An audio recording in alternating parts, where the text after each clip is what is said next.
Noah is looking for info on synthesis and asked, how do I synthesize multiple articles in one paragraph without it looking like a one by one summary of the papers I've read? Yeah, I love that you're asking this question because a lot of people approach their dissertation and they get what I call single author syndrome, where every paragraph is about a different author and a different study. And that is not a literature review, that is an annotated bibliography.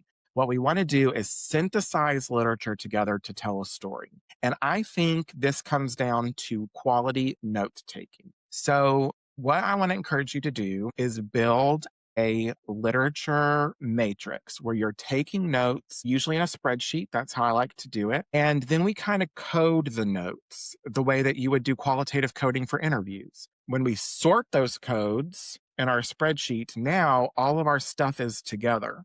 And we're going to take this chunk of notes from whatever authors, and we're going to smush that. We're going to wordsmith that into a paragraph or two. We have some great videos on the Grad Coach YouTube channel on how to do that. We also have a synthesis matrix that you can download. So I would encourage you to look at those things. There's also other forms of synthesis matrix. So our synthesis matrix is pretty robust. And so that's great for a lot of us. But if you're struggling or intimidated by that, Google around and see like other kinds of synthesis matrices. There's different ways of doing it. Find the method that's going to work best for you. So I'm just looking for our toolkit link. So feel free to take a look at that. Great resources in there. And I'm specifically pointing to that catalog as well. It is really helpful in the process.